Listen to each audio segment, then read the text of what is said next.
Good morning, everyone.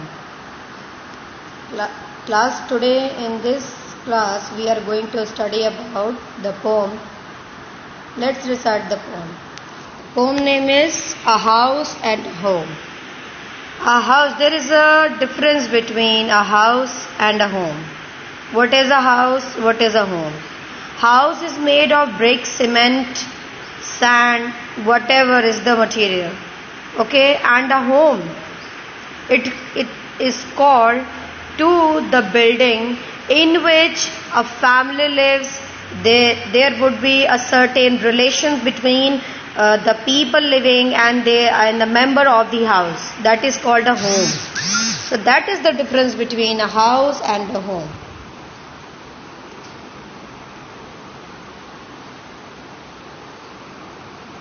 Okay, so what is the difference between a house and a home? Discuss it with your partner and then read the poem.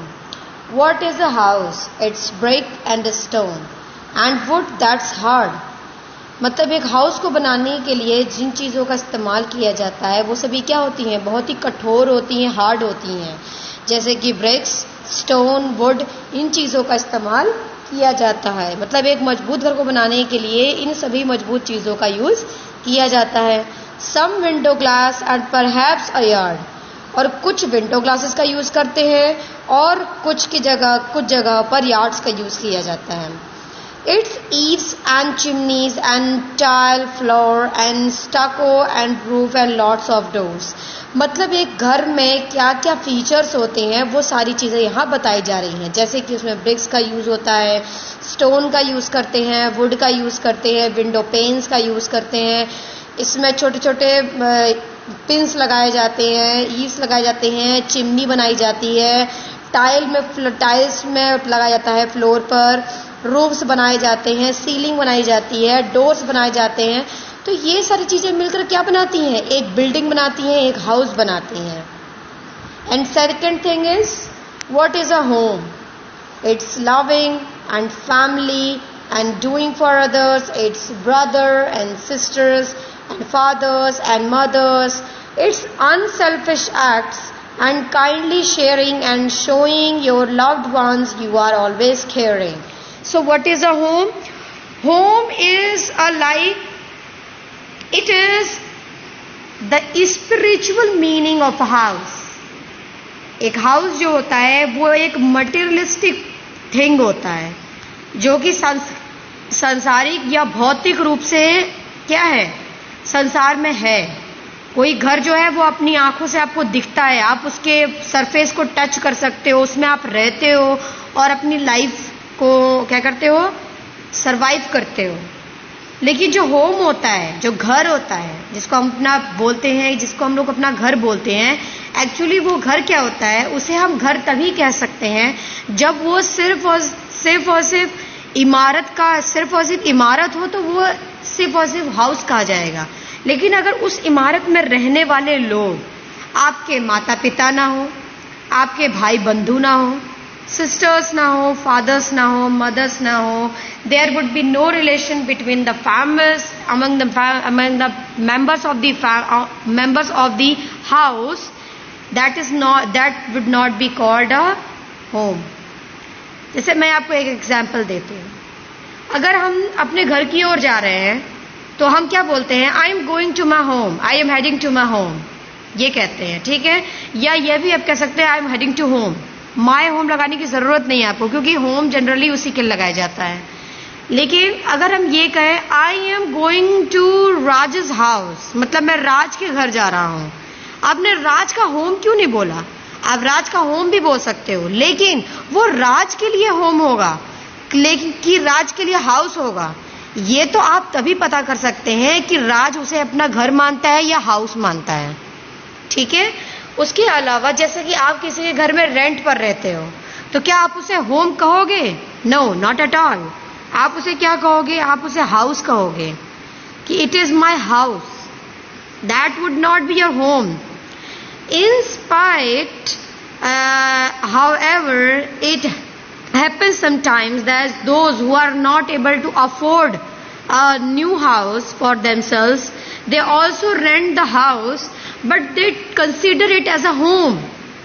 because their memories, their works, their beautiful moments, incident of their lives are related to that house, that particular enclosed area.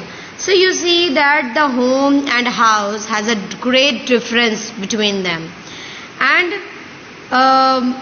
wherever we talk about the house, we talk about the building, which is made of cement, window panes, doors, iron rods,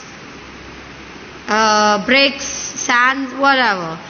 But whenever I talk about the home, it means I am talking about the house that is full of brothers, sisters, fathers, mothers, and the unselfish act. What is the meaning of unselfish acts? Unselfish act means जो निस्वार्थ किए गए कार्य हो. निस्वार्थ, हम ये काम निस्वार्थ किसके लिए करते हैं? अपने भाई बंधुओं के लिए हम निस्वार्थ कार्य करते हैं. जैसे एक माँ होती है, वो अपने बच्चों के लिए खाना क्यों बनाती है? वो खाना इसलिए बनाती है क्योंकि वो जानती है कि उसके बच्चे भूखे रह जाएंगे.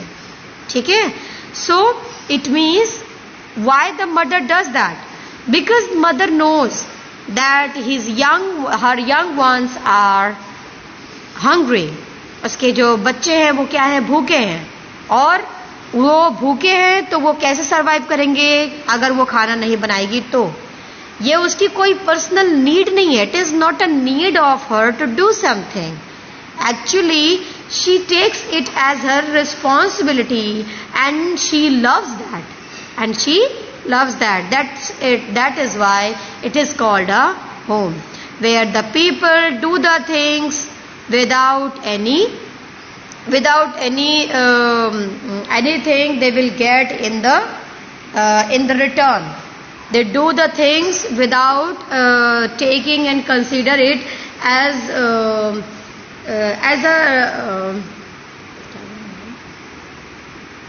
a thankful task. So मतलब लोग क्या करते हैं? लोग किसी पर एहसान नहीं करते, बल्कि वो क्या करते हैं? एक दूसरे के प्रेम में लोगों के लिए कार्य करते हैं. हम दूसरे के लिए, एक दूसरे के लिए काम कैसे करते हैं? प्रेम की वजह से करते हैं. ठीक है? मतलब हम उनसे प्रेम करते हैं, इसलिए हम उनके लिए काम करते हैं. एंड हम क्या करते हैं? उसके अलावा हम अपने दुख, अपने प्रेम भरी बातें या अपनी खुशियां या अपने दुख उनके साथ शेयर करते हैं. And showing our loved ones that you are always caring. और हम अपने लोगों को ये दिखाते हैं कि हम उनसे कितना प्रेम करते हैं और उनके प्रति कितना चिंतित है. That means you are concerned about their well-being, what they are doing, what is dangerous, what is harmful for them. You always take care of it. That is called a home. So I hope you all have understood the difference between a house and a home. And this poem is written by Lorraine M. Halley. Okay, so I hope you all have understood. The question will be sent to you in the WhatsApp class. Thank you everyone.